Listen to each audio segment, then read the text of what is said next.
ذرا سوچیں، ہمارے فون، لیپ ٹاپ، یہاں تک کہ گاڑیاں، آج کل سب کچھ بیٹری پر ہی تو چلتا ہے۔ یہ اتنی عام ہو چکی ہے کہ ہم اس کے بارے میں زیادہ سوچتے بھی نہیں۔ لیکن اس چھوٹے سے پاور ہاؤس کے پیچھے ایک بہت ہی دلچسپ کہانی چھپی ہے۔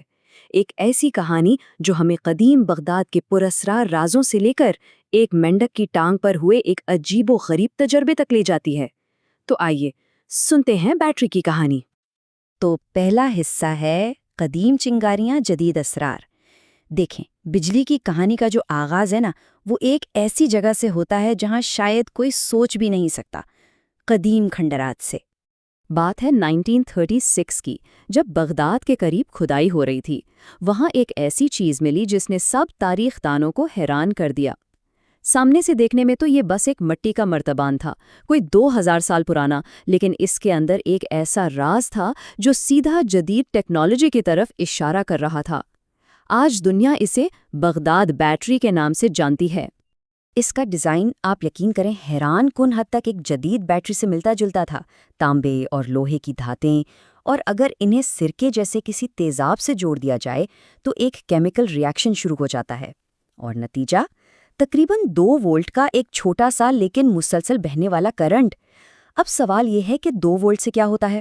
تو کچھ ماہرین کا خیال ہے کہ یہ کرنٹ اتنا تھا کہ قدیم کاریگر اسے چھوٹی موٹی چیزوں پر سونے کا پانی چڑھانے کے لیے استعمال کرتے تھے۔ یعنی ذرا تصور کریں، 2000 سال پہلے الیکٹرو پلیٹنگ۔ خیر، بغداد بیٹری تو ایک معمہ ہی بنی رہی، لیکن کئی صدیوں بعد یورپ میں سائنسدانوں نے بجلی کی ایک اور شکل کو سمجھنا شروع کیا۔ یہ تھی اسٹیٹک الیکٹرسٹی، یعنی جامد بجلی۔ وہی لمحے بھر کی چنگاری جو کسی چیز کو رگڑنے سے پیدا ہوتی ہے۔ یہ تھی تو بڑی دلچسپ، لیکن مسئلہ یہ تھا کہ یہ بے قابو تھی۔ اصل چیلنج تو یہ تھا کہ اس چنگاری کو قابو میں لا کر ایک مسلسل کرنٹ میں کیسے بدلا جائے۔ چلیں اب آتے ہیں دوسرے حصے پر، مینڈک اور ڈھیر، اور یہاں سے بجلی کی کہانی کا اگلا باب شروع ہوتا ہے، ایک لیبارٹری میں، ایک مینڈک کی ٹانگ سے۔ تو قصہ کچھ یوں ہے کہ ایک اطالوی سائنسدان تھے، لوئیجی گالوانی۔ انہوں نے ایک بہت ہی عجیب چیز نوٹ کی۔ جب بھی 2 الگ قسم کی دھاتیں ایک مینڈک کی ٹانگ کو ایک ساتھ چھوتے تو وہ ٹانگ بھڑک اٹھتی۔ گلوانی نے اس سے کیا نتیجہ نکالا؟ یہی کہ جانوروں کے اندر ایک خاص قسم کی حیوانی بجلی ہوتی ہے۔ اب دیکھیں، وہ تھے تو غلط، لیکن کبھی کبھی ایک شاندار غلطی بھی سائنس کو بالکل صحیح راستے پر ڈال دیتی ہے۔ اسی وقت ایک اور اٹالوی سائنسدان ایلیسینڈرو وولٹا نے سوچا کہ نہیں، مسئلہ مینڈک میں نہیں، مسئلہ دھاتوں میں ہے۔ تو انہوں نے گالوانی والا تجربہ دہرایا، لیکن اس بار مینڈک کے بغیر۔ اصول بہت سادہ تھا، جیسا کہ آپ دیکھ سکتے ہیں۔ پہلا قدم، 2 الگ الگ دھاتیں لیں، جیسے زنک اور چاندی۔ دوسرا قدم، ان کے بیچ میں نمکین پانی میں بھیگا ہوا گتا رکھ دیا۔ اور تیسرا قدم، بس اسی سیٹ اپ کو ایک کے اوپر ایک رکھتے چلے گئے، اور نتیجہ دنیا کی پہلی اصلی بیٹری، جسے وولٹیک پائل کہا گیا۔ تو اب ہم پہنچ گئے ہیں تیسرے حصے پر، مسلسل کرنٹ کا آغاز۔ دیکھیں، وولٹا کی اس ایجاد نے بجلی کو لیبارٹری کی ایک نایاب چیز سے نکال کر ایک ایسی طاقت بنا دیا جو پوری دنیا بدلنے والی تھی۔ یہ سال تھا 1800۔ وولٹا نے لندن کی مشہور رائل سوسائٹی کے سامنے اپنی ایجاد کا اعلان کیا، اور بس سائنسی دنیا ہمیشہ کے لیے بدل گئی۔ اب سائنسدانوں کو تجربات کے لیے لمحاتی چنگاریوں کا انتظار نہیں کرنا پڑتا تھا۔ ان کے پاس اب بجلی کا ایک مستقل، قابو میں آنے والا دریا تھا، جس سے وہ جیسے چاہیں کام لے سکتے تھے۔ یہ کوئی معمولی ایجاد نہیں تھی، اتنی بڑی تھی کہ اس نے یورپ کے سب سے طاقتور آدمی نپولین بوناپارٹ کی توجہ بھی اپنی طرف کھینچ لی۔ نپولین نے خود وولٹا کے مظاہروں میں حصہ لیا اور اپنی آنکھوں سے دیکھا کہ کیسے یہ نئی طاقت سٹیل کی تاروں کو پگھلا دیتی تھی اور چنگاریاں پیدا کرتی تھی۔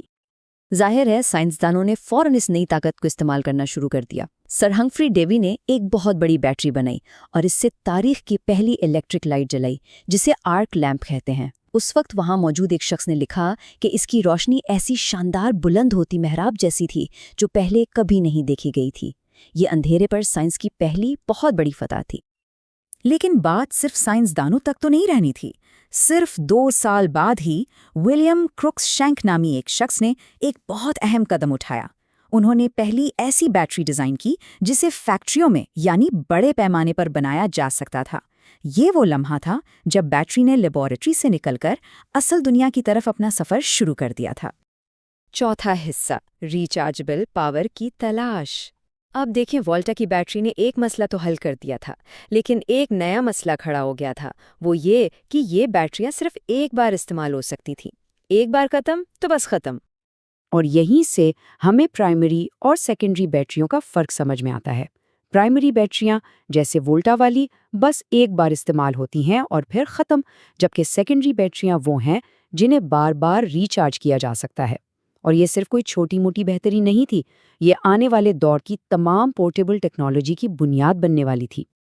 ریچارجبل بیٹری کا سفر بڑا لمبا اور دلچسپ رہا ہے۔ یہ شروع ہوا 1859 میں پہلی لیڈ ایسڈ بیٹری سے، وہی جو آج بھی ہماری گاڑیوں میں استعمال ہوتی ہے۔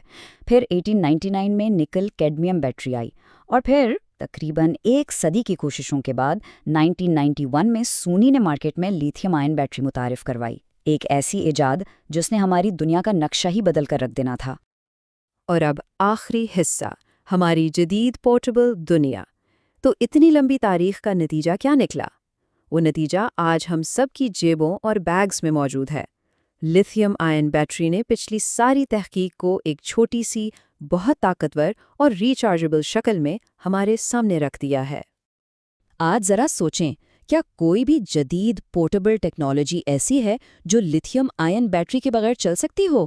شاید نہیں۔ ہمارے ہاتھ میں موجود فون سے لے کر سڑکوں پر دوڑتی الیکٹرک گاڑیوں تک، اور یہاں تک کہ ہمارے سروں کے اوپر خلا میں گھومتے سیٹلائٹس، ہر چیز کو یہی ٹیکنالوجی چلا رہی ہے۔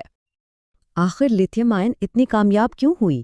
اس کا راز ہے اس کی خوبیوں کا بہترین امتزاج۔ ایک تو یہ کہ وزن میں بہت ہلکی ہے، لیکن اپنے اندر بہت زیادہ توانائی جمع کر سکتی ہے۔ اسے سینکڑوں بار آسانی سے ریچارج کیا جا سکتا ہے، اور یہ پرانی بیٹریوں کے مقابلے میں ماحول کے لیے بھی کم نقصان دہ ہے۔ بس انہی خوبیوں نے اسے آج کی ڈیجیٹل دنیا کا بے تاج بادشاہ بنا دیا ہے۔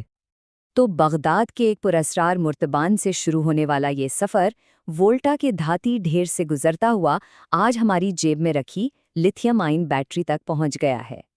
یہ کہانی ہے انسانی تجسس اور ذہانت کی، لیکن یہ کہانی ابھی ختم نہیں ہوئی، کیونکہ بہتر، تیز اور محفوظ توانائی کی تلاش تو ہمیشہ جاری رہتی ہے۔ تو اصل سوال یہ ہے کہ جب بیٹری ٹیکنالوجی میں اگلی بڑی جدت آئے گی، تو وہ ہماری دنیا کو کس نئی شکل میں ڈھالے گی؟